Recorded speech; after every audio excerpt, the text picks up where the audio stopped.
الرحیم۔ دین اسلام چینل جامعہ سیدہ فاطمۃ الزہرا مرید چکوال کے پلیٹ فارم پر آپ کا میزبان ڈاکٹر حافظ محمد اسحاق۔ جیسا کہ ہم نے B S Islamic studies, M A اسلامیات، سی ایس ایس اسلامیات، پی ایم ایس کے اسلامیات کے پرچہ اجات کے لیے عربی گرامر کے سیکھنے کے لیے ایک گفتگو کا سلسلہ شروع کیا ہوا ہے، اسی کو آج بڑھاتے ہوئے آگے آج کی گفتگو میں ہم اسم کی علامات ذکر کریں گے۔ عرب میں ایک مشہور قول ہے، الاشیاء تعرف بعلاماتها، اشیاء علامتوں کے ذریعے سے پہچانی جاتی ہیں۔ کوئی بھی چیز ہے، اس کی پہچان کے لیے کوئی نہ کوئی خاص اس کی علامت ہوتی ہے، اس علامت کے ذریعے سے اس چیز کو پہچانا جاتا ہے۔ اسی طریقے سے جملہ کے اندر عمومی طور پر 3 یہ جز ہوتے ہیں، اسم، فعل اور حرف، اور یہ ان تینوں کو ملا کر ایک جملہ بنتا ہے، اور اسم کی الگ علامات ہیں، فعل کی الگ علامات ہیں، اور حرف کی جو ان کے علاوہ علامتیں ہیں وہ الگ ہیں۔ آج کی گفتگو میں اسم کی علامات ذکر کریں گے۔ اسم کی پہلی علامت یہ ہے کہ جس کے اوپر الف لام آ جائے۔ الف لام اسم کی علامت ہے، شروع میں الف لام لگاتے ہیں، جیسا کہ کتاب سے الکتاب، قرآن سے القرآن، اور بھی بہت سی اس کے اوپر مثالیں دی جاتی ہیں۔ یہ الف لام کی ایک الگ بحث ہے، حروف اس میں شمسیہ اور قمریہ آ جاتے ہیں، لیکن یہاں ایک بات ذہن میں رہے کہ جب کسی اسم پر الف لام آ جاتا ہے تو اس پر تنوین نہیں آ سکتی، یعنی الکتابو، الکتابہ، الکتابے تو پڑھ سکتے ہیں، لیکن الکتابن، الکتابن اور الکتابن یہ نہیں پڑھ سکتے، یہ بات ذہن میں رہے۔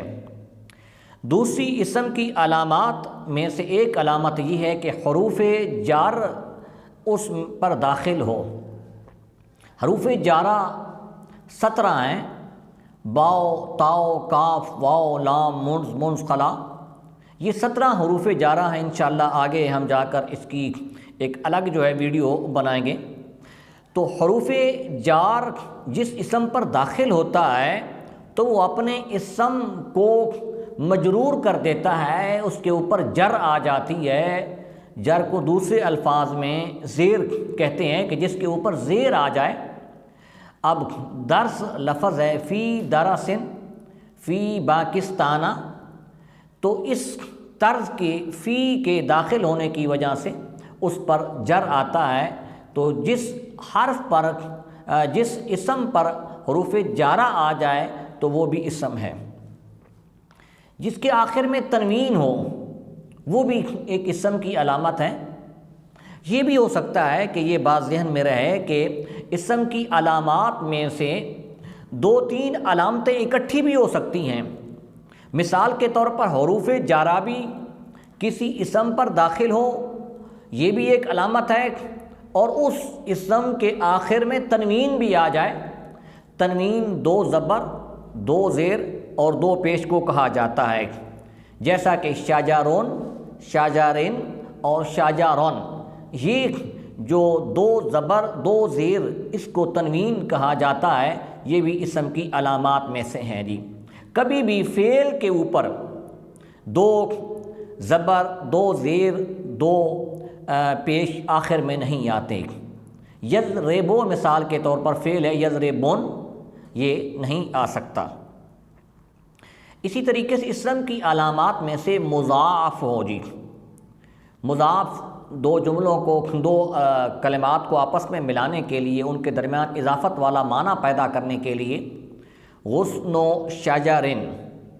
اب یہاں ایک مضاف ہے اور دوسرا مضاف الیہ ہے۔ جی جس کی طرف اضافت کی گئی ہے اس کو مضاف الیہ کہتے ہیں، جس کی اضافت کی گئی ہے اس کو مضاف کہتے ہیں۔ غصن و شجرن درخت کی ٹہنی، اب شجر درخت یہ مضاف الیہ ہے اور غصن یہ مضاف ہے جی۔ تثنیہ ہو قلمان، اور تثنیہ کی علامت عمومی طور پر آخر میں الف نون آ جاتا ہے، یا اسی طریقے سے یا اور نون مکسورہ آ جاتا ہے۔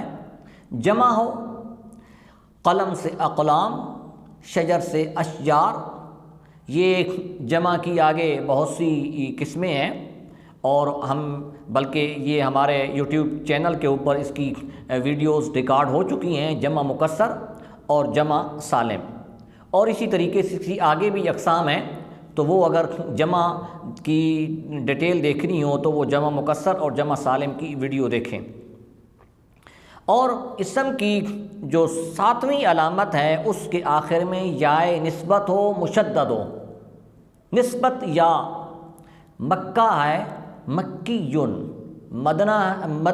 مدینہ ہے اس سے مدنیون، یا اسی طریقے سے ہمارے ہاں لاہوری یہ بولا جاتا ہے، نقشبندی بخاریون، اس طرز کی جو یا آخر میں آتی ہے یہ یا نسبت ہوتی ہے اس شخص کی، اس شہر کی طرف، اس جگہ کی طرف، اس قوم کی طرف اس کی نسبت ہو جاتی ہے جی۔ مصغر ہو جی، عربی میں ایک ہوتا ہے کہ معنی کے اندر کبھی مبالغہ پیدا کیا جاتا ہے، کبھی معنی کے اندر جو ہے وہ تصغیر والا معنی، چھوٹا پن جس کو کہتے ہیں، چھوٹا معنی پیدا کیا جاتا ہے، اور کبھی معنی جو ہے وہ بڑا پیدا کیا جاتا ہے جی۔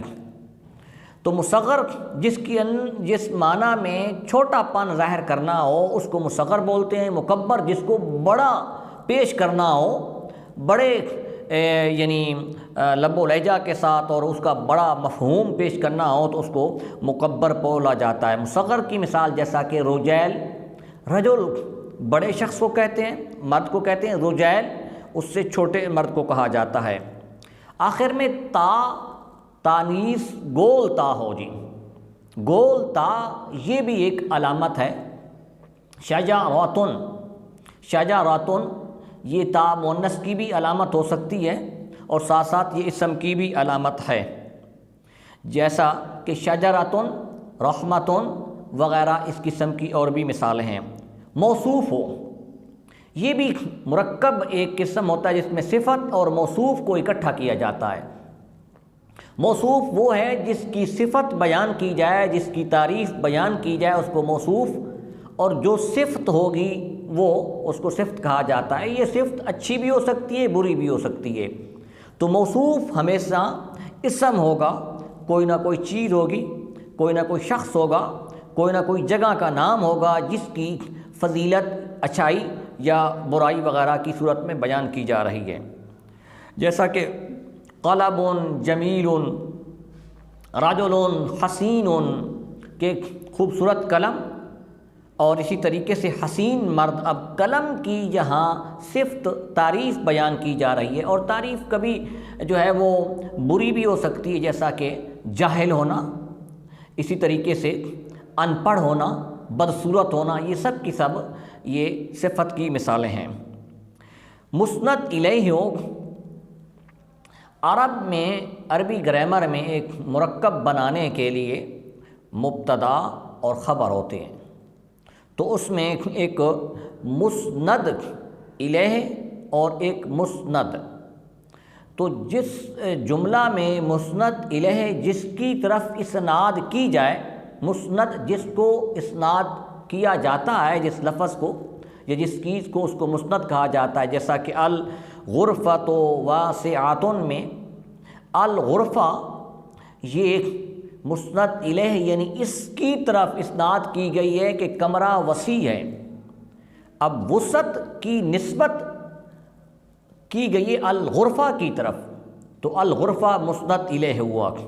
تو یہ اسم کی علامات ہم نے اختصار کے ساتھ بیان کی ہیں۔ یہ 10 علامتیں آج کی گفتگو میں ذکر کی۔ الف لام آ جائے نمبر 1، نمبر 2 حروف جر آ جائے، نمبر 3 جس کے آخر میں تنوین آ جائے، نمبر 4 مضاف ہو، نمبر 5 تثنیہ ہو، نمبر 6 جمع ہو، نمبر 7 اس کے آخر میں یا نسبت کی ہو، نمبر 8 مصغر ہو، نمبر 9 اس کے آخر میں گول تا ہو، نمبر 10 موصوف ہو، اور نمبر 11 مسند الیہ ہو۔ اس کے علاوہ اور بھی کتب میں جو ہے اس کی علامات ذکر کی جاتی ہیں، لیکن اختصار کے ساتھ جو اہم اہم علامتیں ہیں وہ آپ کے سامنے پیش کی گئی ہیں۔ تو انشاءاللہ اس سے اگلی ویڈیو میں فعل کی علامات آپ کو سننے ملیں گی۔ شکریہ والسلام۔